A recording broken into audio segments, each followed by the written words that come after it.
لا الہ الا اللہ لا الہ الا اللہ توحید-sunnat.com الا اللہ لا الہ الا اس ویب سائٹ پر ملاحظہ فرمائیے ممتاز علماء کرام کی تقاریر، درس قرآن و حدیث، اسلامی کتب کا وسیع ذخیرہ، فرقے باطلہ سے مناظرے اور بہت کچھ۔ الا اللہ لا الہ الا اللہ۔ أعوذ بالله من الشيطان الرجيم بسم الله الرحمن الرحيم لقد كان في يوسف وإخوته آيات للسائلين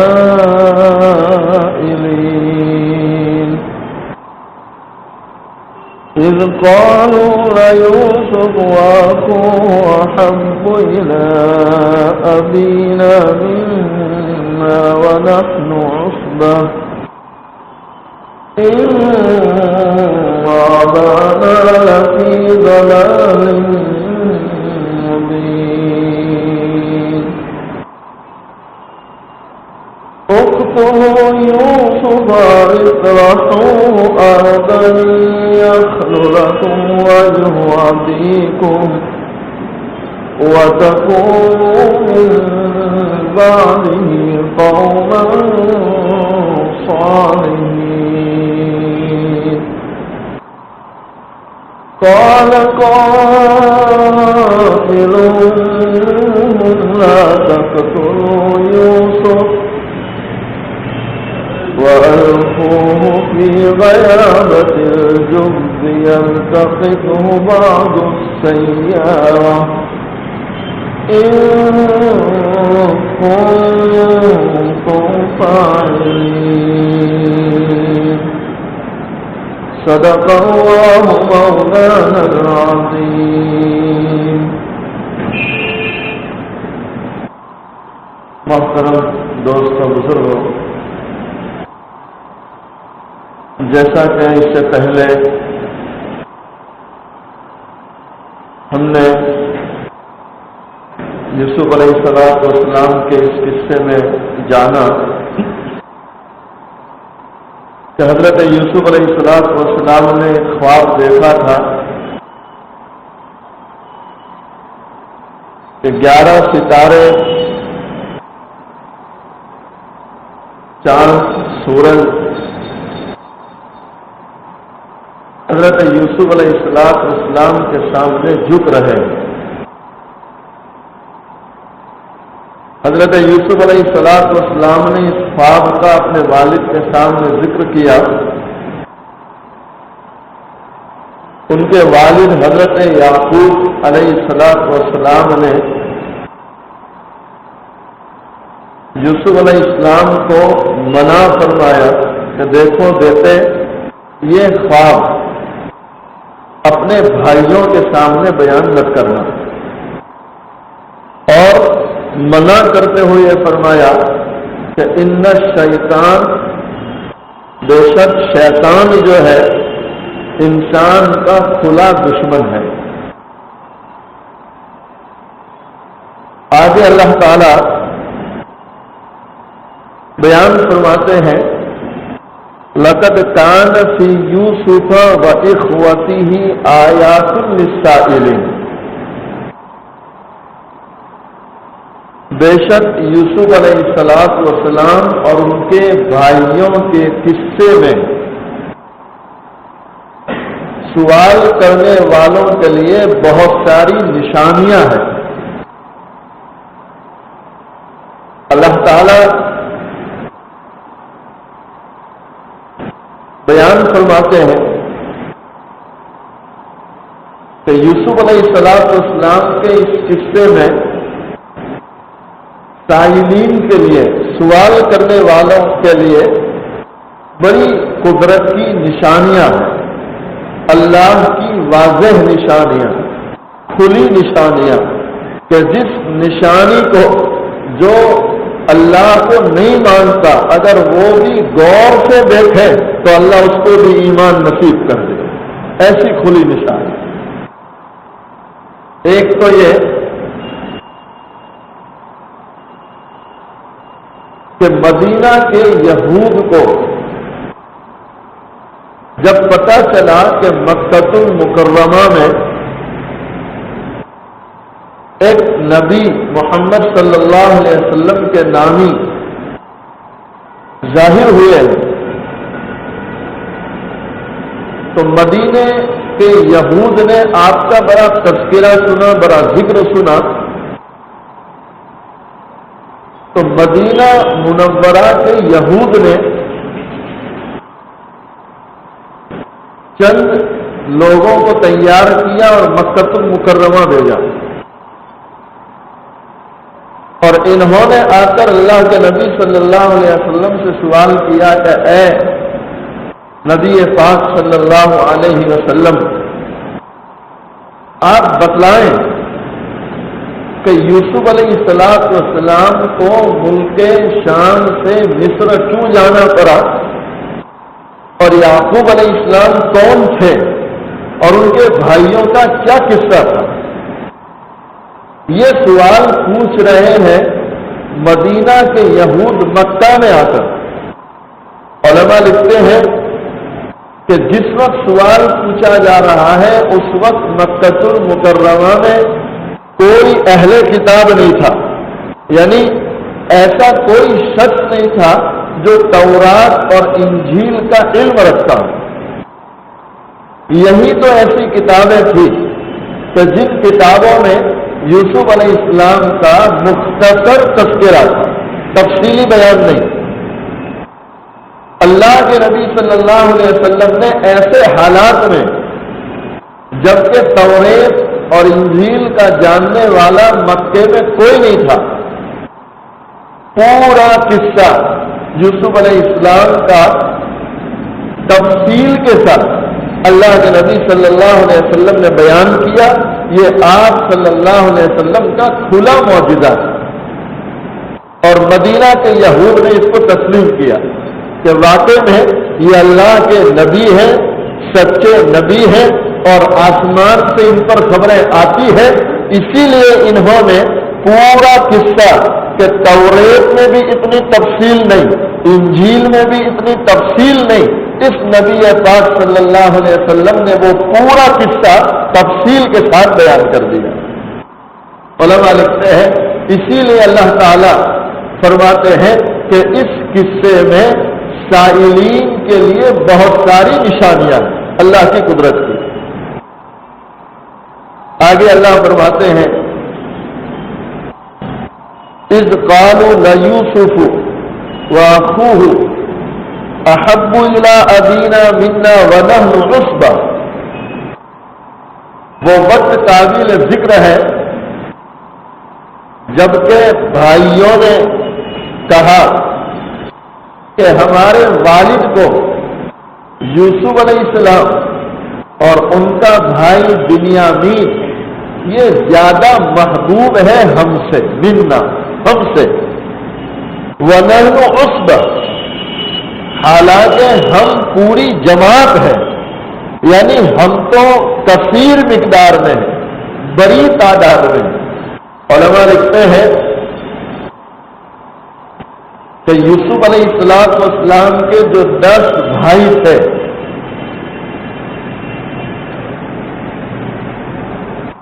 یعقوب علیہ السلام کی پہلی بیوی جن کا نام لیان بنت لیان، جو یعقوب علیہ السلام کی پہلی بیوی تھی، بنت لیان، اور بنت لیان کے بطن سے 10 لڑکے پیدا ہوئے، یہ 10 بڑے بھائی.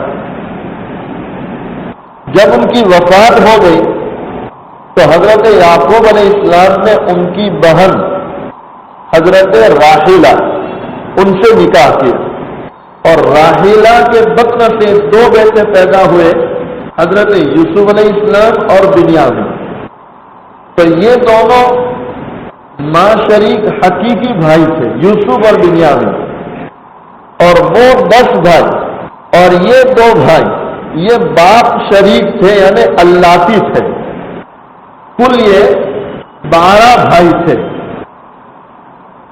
علماء لکھتے ہیں کہ ان 12 بھائیوں سے اولاد بھی ہوئی اور ان کے خاندان آباد ہوئے۔ یعقوب علیہ السلام کا لقب تھا اسرائیل، ان کو جو بنو اسرائیل کہتے ہیں اس کی وجہ علماء نے بیان کی کہ یعقوب علیہ السلام کا لقب تھا اسرائیل، اور ان کے 12 بیٹوں سے خاندان چلے، نسلیں چلے، اسی لیے ان کو اسرائیل کہا گیا کہ بنو اسرائیل، یعنی اسرائیل کے بیٹے، باپ کا لقب اسرائیل تھا اور یہ انہی کی اولاد تھی، انہی سے خاندان چلے، اس لیے ان کا نام رکھا گیا بنو اسرائیل، یعنی اسرائیل کے بیٹے۔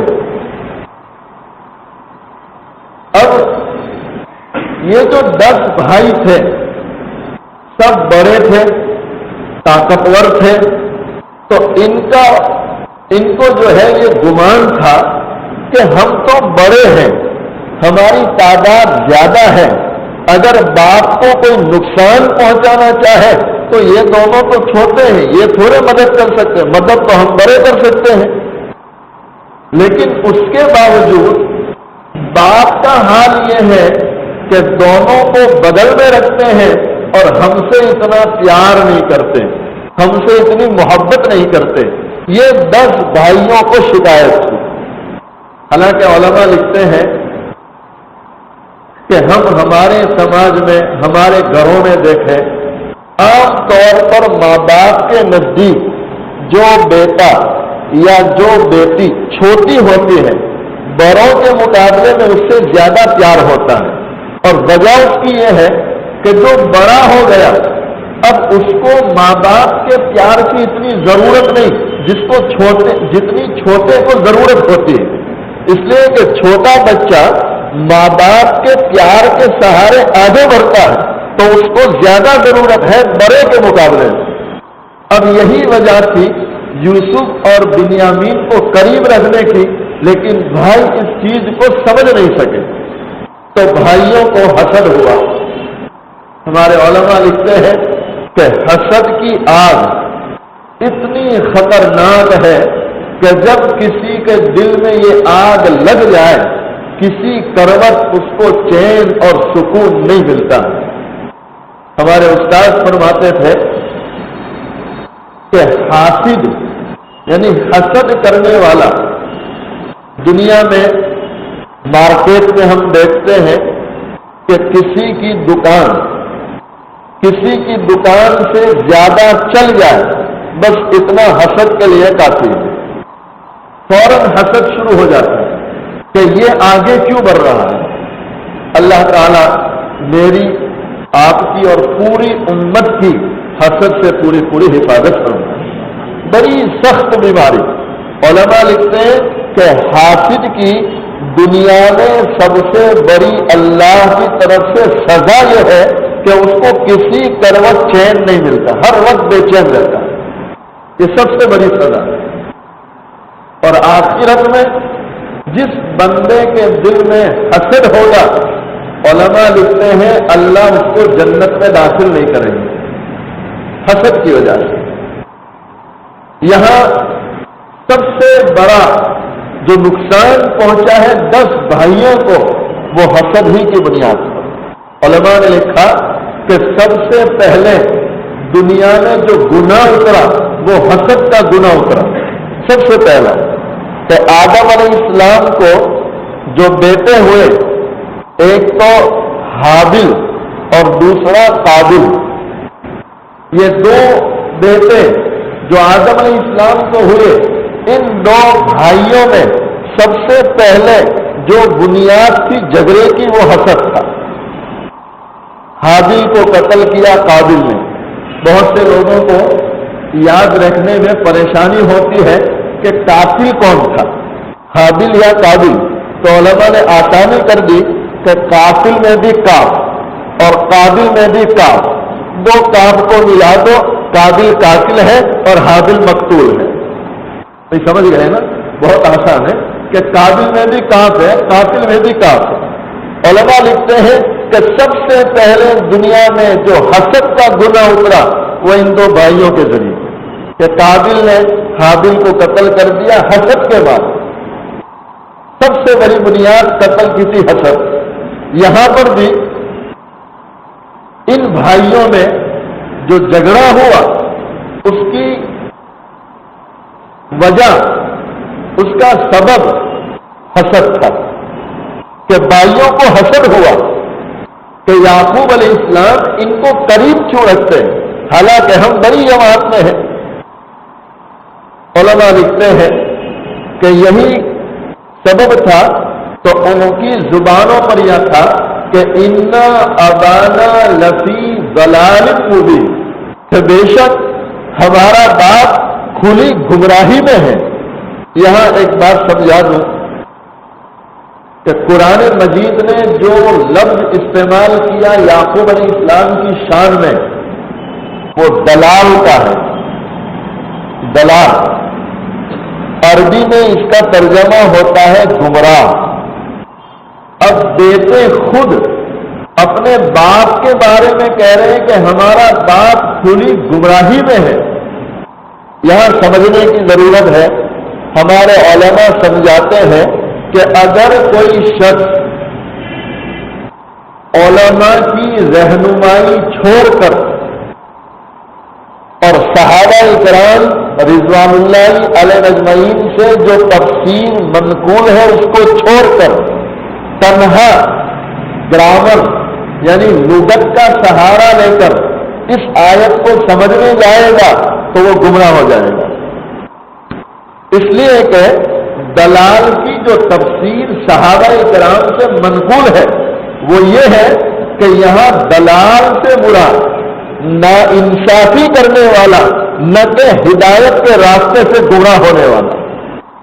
اگر کوئی لغت کا سہارا لے گا تو وہ یہ مطلب لے گا کہ ہدایت سے گمراہ ہونے والا، تو اس صورت میں یہ 10 بھائی کافر ہو جائیں گے، اس لیے کہ وہ اپنے باپ نبی کو گمراہ کہتے ہیں، حالانکہ باپ نبی ہے اور نبی گمراہ نہیں ہوتا۔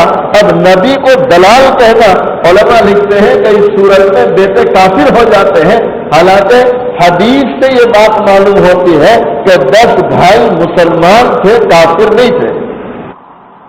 بات سمجھ گئے نا؟ یہ بہت باریک بات میں آپ کو سمجھانے کی کوشش کرتا ہوں اور ساتھ میں یہ دعوت بھی دے رہا ہوں کہ قرآن مجید کی ایک آیت کو بھی سمجھنا ہو تو کسی عالم کی رہنمائی میں سمجھنے کی کوشش کرنا۔ تنہا اگر لغت لے کر بیٹھ گئے تو 100% امکان ہے کہ آپ گمراہ ہو جائیں۔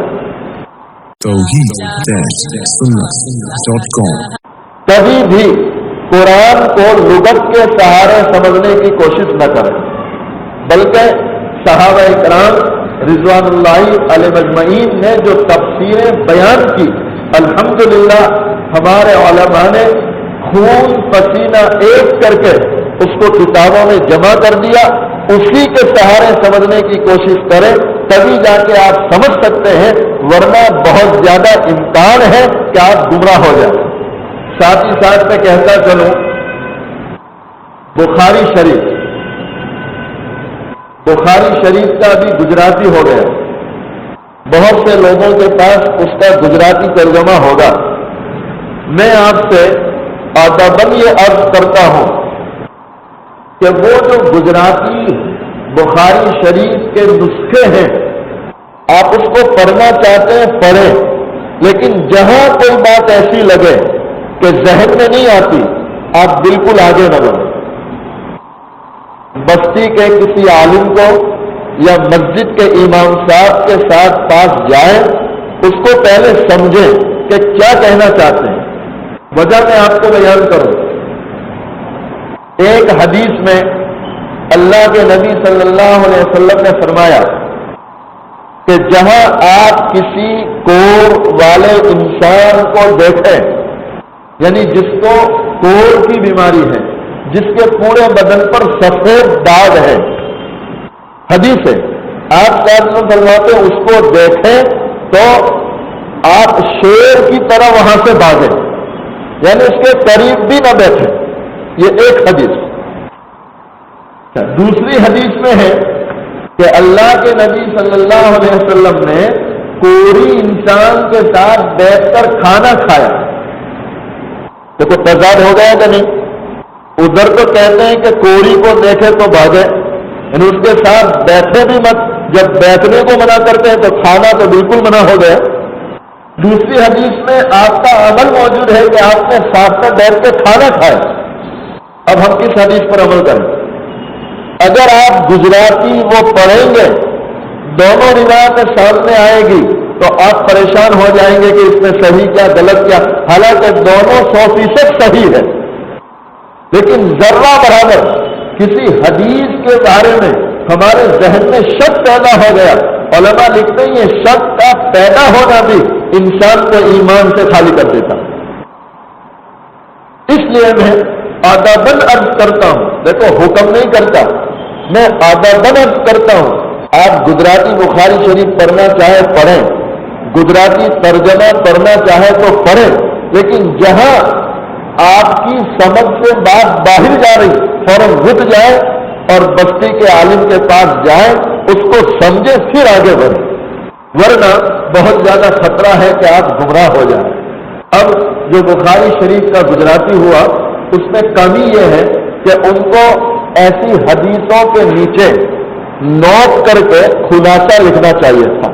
جیسے اردو والوں نے ہر حدیث پر خلاصہ لکھا کہ یہ حدیث کیا کہنا چاہتی ہے. علماء نے میں وہ جو 2 حدیثیں بیان کی وہ بیان بھی کر دوں خلاصہ. باغنے کو اس لیے میں نے آپ صاحب نے فرمایا کہ اللہ نہ کرے آپ اس کے ساتھ بیٹھ گئے اور آپ کو وہ بیماری لگ گئی تو آپ فوراً یہ سوچیں گے کہ اس کے ساتھ بیٹھا اس سے بیماری لگی. تو اللہ کے نبی صلی اللہ علیہ وسلم نے ہمارے ایمانوں کی کمزوری کو دیکھتے ہوئے فرمایا کہ اس کے ساتھ بیٹھو بھی مت، دور رہو. اور ادھر جو کھانے کا عمل ہے وہ یہ بتلانا چاہتے ہیں کہ جو کچھ ہوتا ہے اللہ ہی کی طرف سے ہوتا ہے، اللہ کے سوا کوئی کچھ نہیں کر سکتا. اللہ کے نبی صاحب نے عمل کر کے بتلایا کہ دیکھو کوری کے ساتھ کھانے سے اگر یہ بیماری لگنے والی ہوتی تو مجھے لگتی، لیکن مجھے یہ بیماری لگی نہیں. بھائی سمجھ گئے؟ اللہ تعالیٰ مجھے اور آپ کو صحیح معنی میں سمجھنے کی توفیق عطا فرمائے. یہاں جو فرمایا کہ ان ابانا لفی دلال مبین، تو علماء نے دلال کا مطلب بیان کیا کہ یہاں دلال سے مراد بھائیوں کا یہ کہنا تھا کہ ہمارے والد جو ہے ہمارے درمیان انصاف نہیں کرتے، نہ کہ یہ مطلب کہ ہمارا والد گمراہ ہے. تو سمجھ گئے؟ دلال سے معنی کہ بھائیوں کو یہ شکوہ تھا کہ ہمارے والد ہمارے درمیان انصاف نہیں کرتے. اب رہا یہ سوال کہ یہ بھائی نبی تھے یا نہیں تھے، تو علماء کی تحقیق یہ ہے کہ یہ سب بھائی مسلمان تو تھے لیکن نبی نہیں تھے. اس لیے کہ نبی کبھی گناہ کبیرہ نہیں کرتا، نبی گناہوں سے معصوم ہوتے ہیں. آگے پتہ چلے گا کہ ان بھائیوں نے منصوبہ کیا، باقاعدہ پلان بنایا. اور کیا پلان بنایا؟ تو کہ اقتلوا یوسف، یوسف علیہ السلام کو قتل کر ڈالو. اب کسی بے قصور کو قتل کر دینا یہ کبھی نبی سے نہیں ہوتا. مسلمان تو گناہ کر سکتا ہے لیکن نبی کبھی ایسا گناہ کرتا. اس لیے علماء لکھتے ہیں کہ یہ 10 بھائی مسلمان تو تھے لیکن نبی نہیں تھے. آگے انہوں نے منصوبہ بنایا، پلان بنایا کہ اقتلوا یوسف او اطرحوه ارضا یخل لکم وجہ ابیکم وتکونوا من بعدہ قوما صالحین. دیکھو کتنی اچھی بات لے آئے کہ بھائی آپس میں مشورہ کرتے ہیں کہ یوسف علیہ السلام کو قتل کر ڈالو یا کسی ملک میں ان کو ڈال دو، کسی بنجر میدان میں، کسی جنگل و وادی میں یوسف کو ڈال دو. کیا مطلب ہے اس کا؟ تو کہ اس سے یہ فائدہ ہوگا کہ تمہارے والد کی خالص توجہ تم 10 بھائیوں پر ہو جائے گی. سمجھے گا نہیں؟ جیسے ہمارے گجراتی میں کہاوت ہے، نہ رہے بانس نہ بجے بانسری. جب یوسف ہی نہیں رہے گا تو پھر کس کو بدل میں بٹھائیں گے؟ ظاہر بات ہے کہ ہمارے پاس آئے گا بات.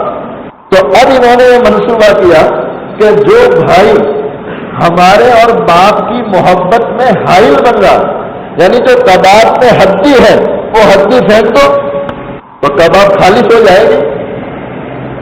اسی کے ضمن میں انہوں نے مشورہ کیا کہ یوسف علیہ السلام کو یا تو قتل کر دو یا کسی بنجر جنگل میں ڈال دو تاکہ ہمارے والد کی ہم پر خالص توجہ ہو جائے.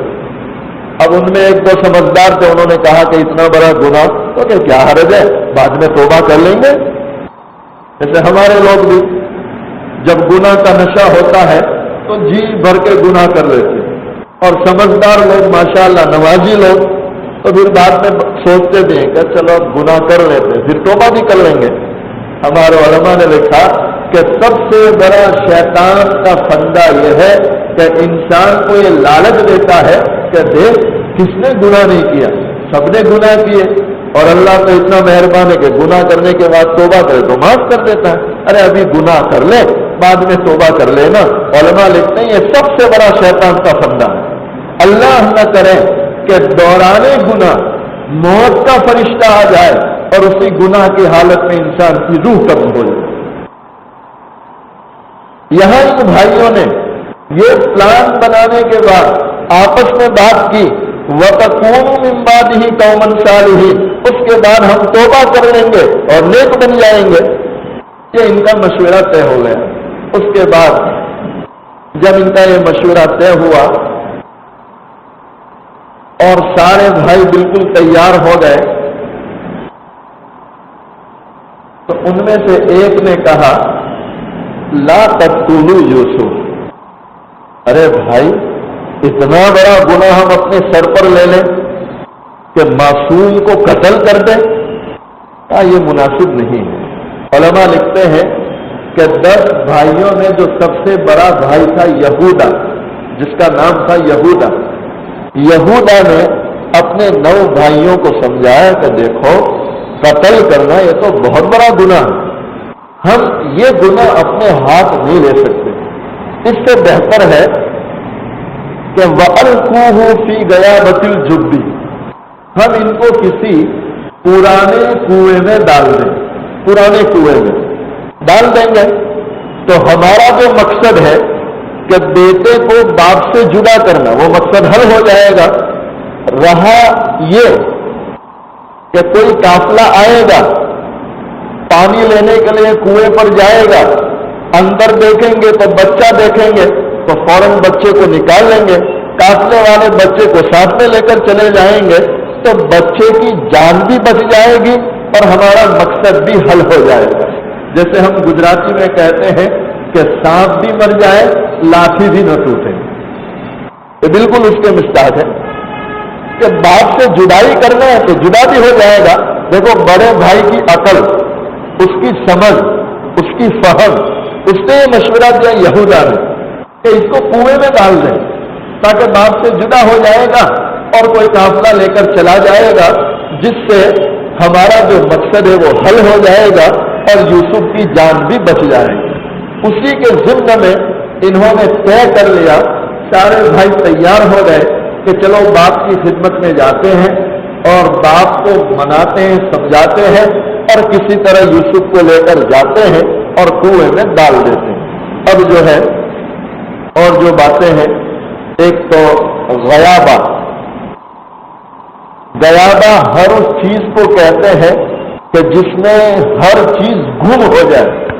علماء لکھتے ہیں کہ غیابہ پرانے کنووں کو کہتے تھے جس میں سانپ رہتے تھے کہ اگر کوئی گر جائے اس میں تو پھر اس کا ملنا بھی مشکل ہو جائے. اس لیے قبر کہ قبر میں مردے کو رکھتے ہیں تو دنیا والوں سے غائب ہو جاتا ہے، اس لیے قبر کو بھی غیابہ کہتے ہیں. اور جب ایسا کنواں جس کی من بنی ہوئی نہ ہو، یعنی ایسا جنگل کا کنواں جس کے آس پاس میں کوئی من نہ بنی ہو. اگر من بنی ہوئی ہے